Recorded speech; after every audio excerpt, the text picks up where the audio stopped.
পৃথিবীতে একমাত্র অ্যাপারথাইড স্টেট এই মুহূর্তে ইসরায়েল। তাই ইউরোপ কোনোভাবেই এই ইসরায়েলের সঙ্গে সম্পর্ক রাখতে পারে না। বিশেষ করে ইসরায়েলের আরব দেশগুলিতে গণহত্যার বিরুদ্ধে সাধারণ মানুষ প্রতিবাদী হচ্ছেন, কারণ ইসরায়েলের যুদ্ধের রক্তের দাগ আমেরিকাবাসীর হাতে লেগে যাচ্ছে। ইসরায়েলের বিরুদ্ধে বিশ্বব্যাপী মানুষের ক্ষোভের উদ্গীরণ হচ্ছে। আমেরিকার ট্যাক্সের পয়সায় ইসরায়েল যুদ্ধ করছে। ঠিক একইভাবে এই ইসরায়েল রাষ্ট্র তৈরিতে যাদের সমান অবদান ছিল ইউরোপীয়দের, সেই ইউরোপ মহাদেশেও আজ ইসরায়েলের বিরুদ্ধে সবচাইতে বেশি ক্ষোভ তৈরি হয়েছে। কারণ এই মুহূর্তে ইউরোপের মানুষ ইসরায়েলের বিরুদ্ধে প্রতিবাদে ধারাবাহিক মুখর। শুধু তারা প্রতিবাদ করেই ক্ষান্ত থাকছে না। আজকের সবচাইতে যেটা বড় খবর, ইউরোপ মহাদেশে 2012 সালে ইউরোপীয় ইউনিয়নে ইউরোপের সাধারণ মানুষ যে অধিকার লাভ করেছিল, ইউরোপিয়ান সিটিজেন্স ইনিশিয়েটিভ, অর্থাৎ ইউরোপীয় ইউনিয়নের সদস্যভুক্ত দেশের সাধারণ নাগরিকেরা, তারা মনে করলে ইউরোপীয় ইউনিয়নের যে কোনো আইনের বিরুদ্ধে বা নতুন কোনো আইন করতে চাইলে তারা প্রস্তাব আনতে পারে। যদিও সেই প্রস্তাব উত্থাপন করা একটা জটিল প্রক্রিয়া, কিন্তু সেই প্রক্রিয়াকেই ইউরোপের মানুষ সম্ভব করে তুলেছে। জাস্টিস ফর প্যালেস্টাইন, ফিলিস্তিনি জনতার জন্য ন্যায় বিচারের দাবিতে সোচ্চার গোটা ইউরোপ। তাদের প্রধান দাবি, ইউরোপের পয়সায়, ইউরোপের সাহায্যে ইসরায়েলকে আর গাজার একটি শিশুকে হত্যা করতে দেওয়া যাবে না, লেবাননে আর একটি বোম ফেলতে দেওয়া যাবে না ইসরায়েলের আইডিএফ সেনাদেরকে। সুতরাং এটাই সেই সময় ইউরোপীয় মানুষদেরকে ঐক্যবদ্ধ হয়ে ইসরায়েলের হাতে হাতকড়া পরাতে হবে। কারণ ইউরোপের পয়সাতেই ইসরায়েল দাঁড়িয়ে আছে। কারণ ইউরোপীয় ইউনিয়নের সাথে ইসরায়েলের 1995 সালে যে চুক্তি স্বাক্ষরিত হয়েছিল বাণিজ্যিক এবং রাজনৈতিক, সেই চুক্তিকে পুঁজি করেই ইসরায়েল এখনো পর্যন্ত ইউরোপের সঙ্গে সর্বাধিক বাণিজ্য করে আসছে। তাই ইউরোপের মানুষ গাজা যুদ্ধের সময় আটকে উঠেছে, দেখেছে এই ইসরায়েলের আসল চেহারা। তারা যে পাশবিক কায়দায় গাজার 21,000 নিরীহ শিশুকে গণহত্যা করেছে, সেখানকার 70,000-এর অধিক সাধারণ মানুষকে তারা গণহত্যা চালিয়েছে। তাদের বাড়িঘর তো ভেঙেইছে, বেঁচে থাকার জন্য যেটুকু পানীয় জল, বিদ্যুৎ, খাবারের প্রয়োজন, সব কিছু থেকে বঞ্চিত করে রেখে এই 21 লক্ষ মানুষকে পিষে খুন করতে চেয়েছে এই বর্বর ইসরায়েলি জায়নবাদীরা। তাই ইউরোপের মানুষ এই সময়ে মহা আন্দোলনের ডাক দিয়েছে। গোটা ইউরোপ জুড়ে গণস্বাক্ষর চলছে এই ইসরায়েল রাষ্ট্রের বিরুদ্ধে, যাতে ইউরোপীয় ইউনিয়ন আইন করে ইসরায়েলের সঙ্গে সমস্ত রকম বাণিজ্যিক এবং রাজনৈতিক সম্পর্ককে ছেদ করে।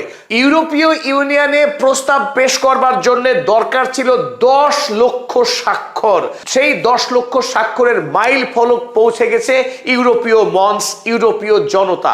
সেই খবর প্রকাশিত হয়েছে আনাদোলো এজেন্সি। তারা লিখেছে, petition to suspend EU Israel association agreement reaches one million signatures.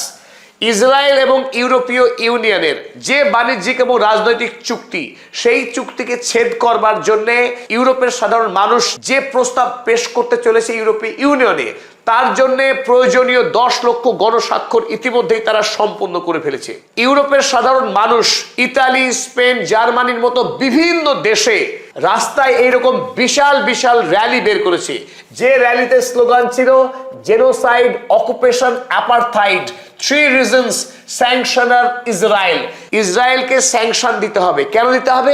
Israel একটি গণহত্যাকারী রাষ্ট্র, ইসরায়েল দখলদারি রাষ্ট্র, প্যালেস্টাইনকে তারা বেআইনিভাবে কবজা করে আছে, তারা অ্যাপারথাইড স্টেট। অর্থাৎ এই ইসরায়েল ফিলিস্তিনি জনতার সঙ্গে জাতি বিদ্বেষী অত্যাচার চালাচ্ছে। পৃথিবীতে একমাত্র অ্যাপারথাইড স্টেট এই মুহূর্তে ইসরায়েল। তাই ইউরোপ কোনোভাবেই এই ইসরায়েলের সঙ্গে সম্পর্ক রাখতে পারে না। শুভবোধ সম্পন্ন লক্ষ লক্ষ ইউরোপীয় মানুষ এই মুহূর্তে রাস্তায় নেমে এসে আন্দোলন করছে। অথচ আমরা তুলনায় নির্বিকার এবং গাশ হয়ে গেছে আমাদের।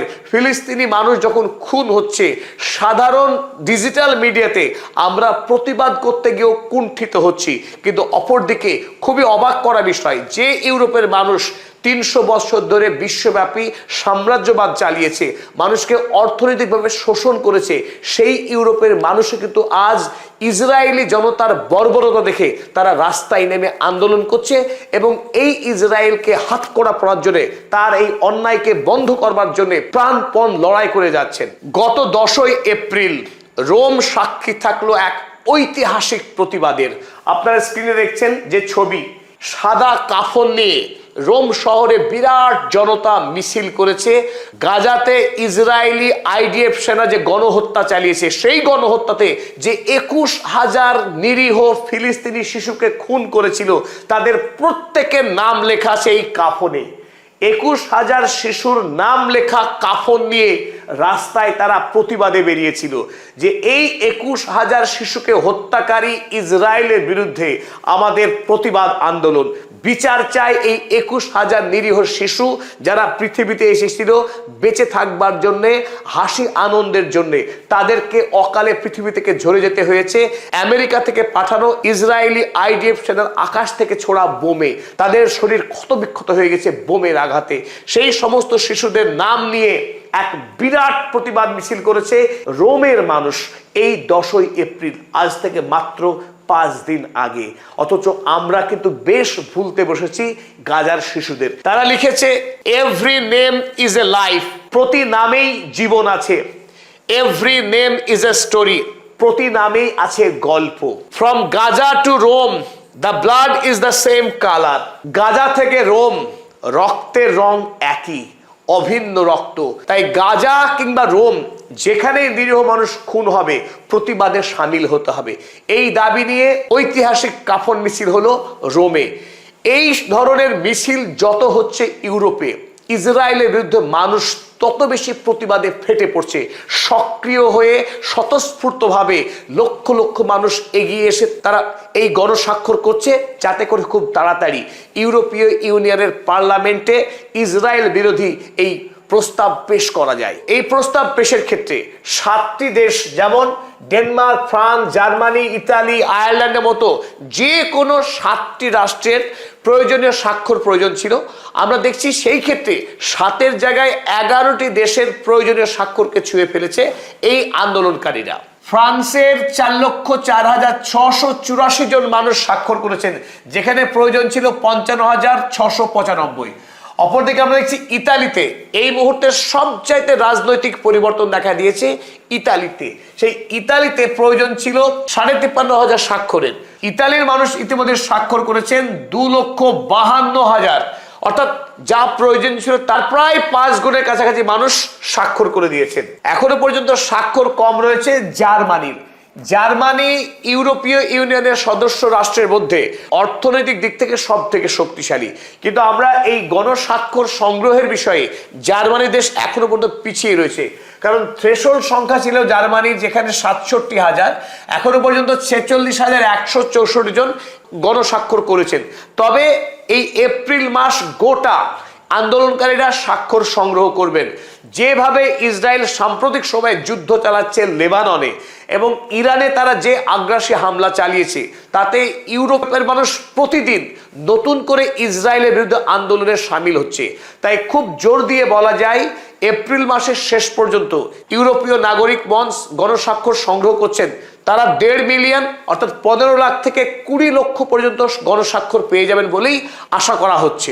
আমরা আগেই জানিয়েছি যে ইসরায়েল রাষ্ট্রের বেঁচে থাকার পক্ষে ইউরোপীয় ইউনিয়ন লাইফ লাইন, তাকে অক্সিজেন সিলিন্ডার সাপ্লাই করে এই ইউরোপ। তাই যদি অর্থের যোগান বন্ধ হয়ে যায়, ইসরায়েলি ছাত্র এবং বিজ্ঞানীরা যদি ইউরোপীয় বিশ্ববিদ্যালয়ে পড়ার সুযোগ না পায়, তাদের সঙ্গে সাংস্কৃতিক আদান প্রদান যদি বন্ধ হয়ে যায়, এবং বিশেষ করে আমদানি এবং রপ্তানি দুটি ক্ষেত্রে ইসরায়েল ইউরোপের উপরে মারাত্মকভাবে নির্ভরশীল। ইসরায়েল ইউরোপ থেকে 47% পণ্য আমদানি করে থাকে। ক্রিটিক্যাল ইম্পর্টেন্ট যে দ্রব্য ইউরোপ থেকে পাওয়া সম্ভব। এই ক্ষেত্রে ইউরোপের উপর ইসরায়েলের নির্ভরতা মারাত্মক। অপরদিকে 33% পণ্য ইসরায়েল থেকে ইউরোপের বাজারে বিক্রি হয়। যদি ইউরোপের মানুষের আন্দোলনের চাপে পড়ে শেষ পর্যন্ত ইউরোপীয় ইউনিয়ন ইসরায়েলের সঙ্গে থাকা 1995 সালের এই চুক্তি যদি বাতিল হয়ে যায়, তাহলে ইসরায়েল রাষ্ট্রের দাঁড়িয়ে থাকাটা অসম্ভব হবে। আর সেই পথেই এগোচ্ছে ইউরোপ এবং আমেরিকার মানুষ। অনেক দেরি করে হলেও 1948 সালে এই ইসরায়েল রাষ্ট্রের প্রতিষ্ঠার পর থেকে এতদিন ধরে ধারাবাহিকভাবে এই ইউরোপ এবং আমেরিকা তারাই এই ইসরায়েল রাষ্ট্রকে বাঁচিয়ে রেখেছিল। আজ 2026 সালে এসে মানুষ নতুন করে জাগতে শুরু করেছে এই ইসরায়েলি দানবের বিরুদ্ধে। তার সবচাইতে জ্বলন্ত উদাহরণ জর্জিয়া মেলোনি। যে জর্জিয়া মেলোনি কয়েকদিন আগেই ইসরায়েল রাষ্ট্রের এবং জায়নবাদের সবচাইতে একনিষ্ঠ সমর্থক ছিলেন এবং প্রতিটা ক্ষেত্রে এই গণহত্যাকারী বেঞ্জামিন নেতানিয়াহুর পাশে দাঁড়াতেন। অথচ আজ এই মুহূর্তে যখন ইরান বিশ্ব শক্তি হয়ে উঠছে এবং ইউরোপ মহাদেশকে আমেরিকা গলা টিপে ধরছে, ইউরোপের বাঁচবার কোনো রাস্তা নেই। যদি ইরান ইউরোপের বিরুদ্ধে যুদ্ধ চালাতে শুরু করে, ইউরোপ মহাদেশের বাঁচবার জায়গা থাকবে না। সুতরাং এই মুহূর্তে আমরা দেখেছি স্পেন, ইতালির মতো রাষ্ট্র, জর্জিয়া মেলোনিরা ঐতিহাসিকভাবে তাদের অবস্থান বদলেছে। আমেরিকা থেকে সরে এসে মধ্যপ্রাচ্যের দিকে তাদের নীতি এখন ঝুঁকে পড়ছে আরব রাষ্ট্রের দিকে, কারণ আরব রাষ্ট্রই বেঁচে থাকার একমাত্র রসদ এই মুহূর্তে ইউরোপের জন্য। যদি আরব জ্বালানি সাপ্লাই বন্ধ করে দেয়, আরো সঠিক করে বললে বলতে হবে ইরান যদি জ্বালানি সাপ্লাই বন্ধ করে দেয়, হরমুজ দিয়ে যদি জ্বালানি তেল এবং গ্যাসের সাপ্লাই ইউরোপকে বন্ধ করে দেয়, ইউরোপের পক্ষে দাঁড়িয়ে থাকা অসম্ভব। অপরদিকে রয়েছে চীন যদি ইউরোপ মহাদেশের বিরুদ্ধে দাঁড়ায়, তাহলেও কিন্তু ইউরোপ বেশি দিন সার্ভাইভ করবে না। সুতরাং এই প্রয়োজনীয়তা, এই রাজনৈতিক বাস্তবতায় আজ ইউরোপের রাষ্ট্রনায়কদেরকে ইরানের দিকে, আরবের দিকে ফিরে আসতে বাধ্য করছে। এবং তার হাতে গরম প্রমাণ আমরা পেয়ে গেলাম। ইতালির সরকার নজিরবিহীনভাবে গত পরশুদিন একটি ঐতিহাসিক আইন পাশ করেছে। এতদিন ইতালির সঙ্গে ইসরায়েলের একটি চুক্তি ছিল যা প্রতি 5 বছর পর স্বয়ংক্রিয়ভাবেই নবীকরণ হয়ে যেত। অর্থাৎ প্রতি 5 বছর পর যখন ওই আইনের সামরিক আইন ছিল এটি, সেই সামরিক আইন তার মেয়াদ শেষ হলে আপনা আপনি সেই আইন নবীনকরণ হয়ে যেত। সেই আইন যে আগামী দিনে আর নবীনকরণ হবে না সেটা স্পষ্ট জানিয়েছেন জর্জিয়া মেলোনি। আইন করে ইসরায়েলের সঙ্গে সেই সামরিক চুক্তিকে বাতিল করলো ইতালি। এ এক দুঃসাহসিক অবস্থান নিল জর্জিয়া মেলোনি। আর তাতেই ফুঁসে উঠেছেন ডোনাল্ড ট্রাম্প বলেছেন তিনি শকড হয়ে গেছেন, তিনি হতভম্ব হয়ে গেছেন, আশ্চর্য হয়ে গেছেন। তিনি ভাবতেই পারেননি যে ইতালি আমেরিকার সঙ্গে ইরানের বিরুদ্ধে যুদ্ধে যাবে না। ইতালি যে এত ভীতু, জর্জিয়া মেলোনি যে এত ভীতু, তিনি আগে জানতেন না। এই প্রেক্ষিতে আরো বলিষ্ঠ একটি ঘোষণা করেছে জর্জিয়া মেলোনি। তিনি জানিয়েছেন Italy will vote in favour of European sanctions against Israel, যেটা সবচাইতে বেশি কার্যকরী ভূমিকা পালন করবে ইউরোপীয় নাগরিকের যে প্রস্তাব পেশ হতে যাচ্ছে ইউরোপীয় ইউনিয়নে যদি কেউ বিল পেশ করে ইসরায়েল রাষ্ট্রের বিরুদ্ধে, ইসরায়েলকে স্যাংশন দেওয়ার প্রস্তাব এনে, সেই প্রস্তাবে ভোট দেবে ইতালি।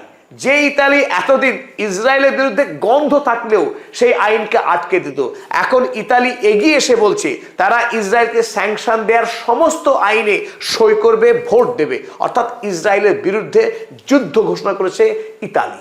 গতকালকেই জর্জিয়া মেলোনি তার এই সিদ্ধান্তের কথা জানিয়েছে, ইতালি রাষ্ট্রের অবস্থানের কথা জানিয়েছে। ইতালির ভেরোনাতে যখন তিনি বক্তব্য রাখছিলেন তখন তিনি এই কথা জানান। ইউরোপীয় জনতার আনা এই প্রস্তাব আগামী দিনে পাশ হয়ে যাওয়ার জোরদার সম্ভাবনা রয়েছে, কারণ স্পেন পেড্রো সানচেজ তিনি প্রথম এই কথার ইঙ্গিত দিয়েছিলেন যে ইউরোপীয় ইউনিয়ন আর বেশি দিন ওয়ার কমপ্লিসিট থাকতে পারে না। ইসরায়েল যেভাবে গণহত্যা চালাচ্ছে বিশ্বের সমস্ত আইনকে ভেঙে, তাতে কোনোভাবেই আর ইউরোপীয় ইউনিয়নের সভ্য সংস্থা হিসেবে ইসরায়েলকে সাপোর্ট করা যায় না। 1995 সালের আইনকে অবিলম্বে রদ করা প্রয়োজন। স্পেনের পাশাপাশি ফ্রান্সের প্রেসিডেন্ট ম্যাক্রো তিনিও জানিয়েছেন France signals possible review of you-Israel agreement over Lebanon strikes. যেভাবে লেবাননে গণহত্যা চালাচ্ছে ইসরায়েল, তাতে সেই সময় এসেছে যখন ইউরোপীয় ইউনিয়নের উচিত সেই 1995 সালের আইনকে মূল্যায়ন করা, অর্থাৎ রদ করা। যখন বিশ্বব্যাপী মানুষ ইসরায়েলের বিরুদ্ধে রুশে উঠছে, ফুঁসে উঠছে এবং আন্দোলনের প্রস্তুতি নিচ্ছে, অন্যদিকে প্রস্তুতি নিচ্ছে আইন করে ইসরায়েলের হাতকে বাঁধা। আর তখনই জেরুজালেম পোস্ট তারা কান্না শুরু করেছে। তারা লিখছে, France Spain's anti Israel bias push Israel Europe relationships to new Heights.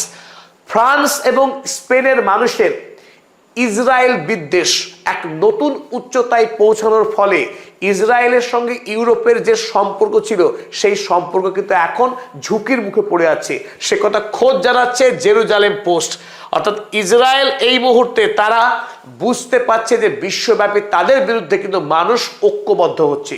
তবুও তারপরেও ইসরায়েলের গণহত্যায় কিন্তু কোনো রকম কমতি আসেনি। তারা আগের মতোই গণহত্যা চালিয়ে যাচ্ছে গাজা ভূমিতে, লেবাননে। কারণ একটাই, আমেরিকা যুক্তরাষ্ট্র।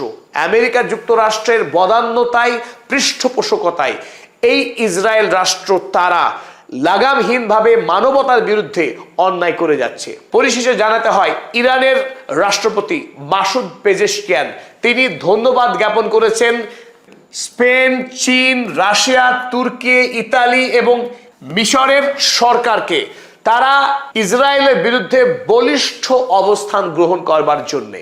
আর এরই সাথে আমরাও আশাবাদী, পৃথিবীর মানুষ রক্ত চায় না, গণহত্যা চায় না। যে পৃথিবীতে জন্মেছে তার বাঁচার অধিকার আছে, সে গাজাবাসী হোক আর লেবাননের সাধারণ মানুষই হোক। ইসরায়েলের হাতে এভাবে পৃথিবীর মানুষ অনির্দিষ্টকালের জন্য গণহত্যার শিকার হতে পারে না।